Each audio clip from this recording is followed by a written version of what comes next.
மௌலவி அப்துல் ரஹ்மான் ஹசீம் அவர்களுக்கு எங்களுடைய உளம் நிறைந்த நன்றிகள். அடுத்தபடியாக எமது பரிசுத்த பாப்பரசர் பிரான்சிஸின் இலங்கை வதிவிட பிரதிநிதி அதிவணக்கத்துக்குரிய கலாநிதி பிரையன் உடைக்வே அவர்களை அன்புடன் அழைக்கின்றோம்.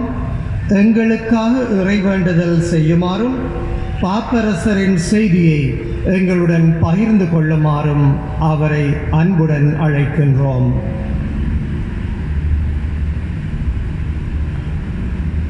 Our thanks to Maulavi Abdul Rahman Hazim. Now we respectfully invite His Excellency Most Reverend Dr. Brian Udegwe, the Apostolic Nuncio to Sri Lanka, to address us representing our Holy Father.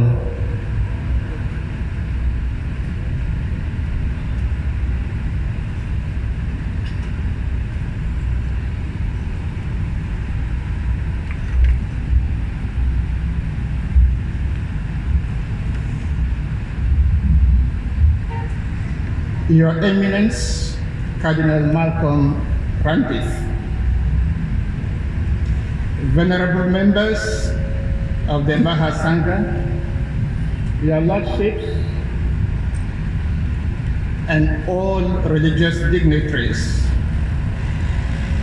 your excellencies and dear colleagues, members of the diplomatic corps from the countries that also had lost their beloved citizens.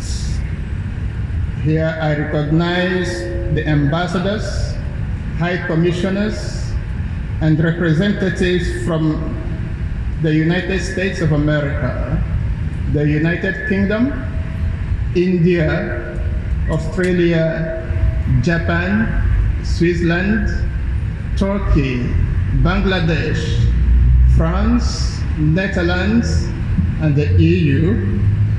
I thank you all for being here. I hope I did not miss anybody. On the 4th of February 2019, about a month and a half before the terrorist attacks that we are commemorating today, His Holiness Pope Francis and His Eminence, the Grand Imam of Al-Azhar, Sheikh Ahmed El-Tayeb, signed in Abu Dhabi, UAE, the renowned declaration called Human Fraternity for World Peace and Living Together, also known as the Abu Dhabi Declaration. They made a clarion call for peaceful coexistence and cooperation between peoples of different traditions and religions, and presented a model for interfaith harmony and human solidarity, inviting all to reconciliation. It was an appeal to everyone, especially to every upright conscience people, to reject violence and blind extremism. It was an appeal to those who cherish the values of tolerance and fraternity that are promoted and encouraged by religions.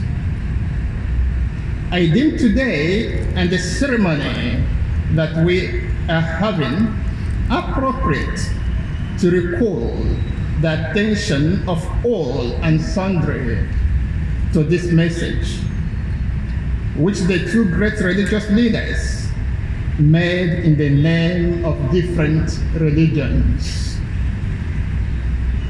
It is time to look more at what unites us than to what divides us. In that vein, I appreciate the solidarity always shown by the religious dignitaries, brothers of other religions who partake of this service. The same also for you ambassadors and high commissioners and all you people of goodwill. The Holy See condemns terrorism in the strongest terms and recalls that terrorism can only be countered by more cohesive measures at the international level.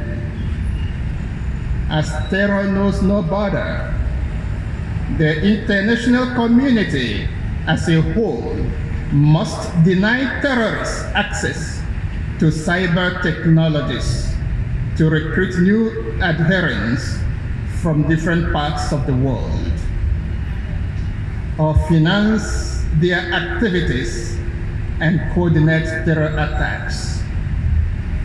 No one should be allowed to finance or to provide arms and ammunition to terrorists.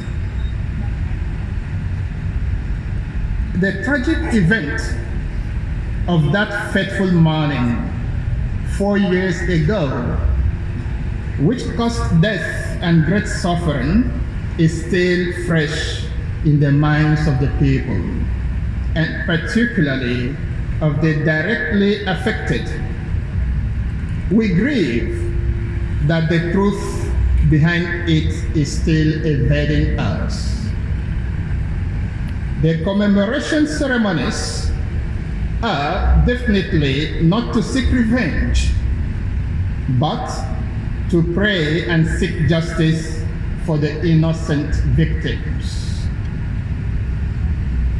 As Pope Francis wrote in the encyclical letter Fratelli Tutti, I quote, "Justice is properly sought solely out of love of justice itself, out of respect for the victims, as a means of preventing new crimes and protecting the common good, not as an alleged outlet for personal anger.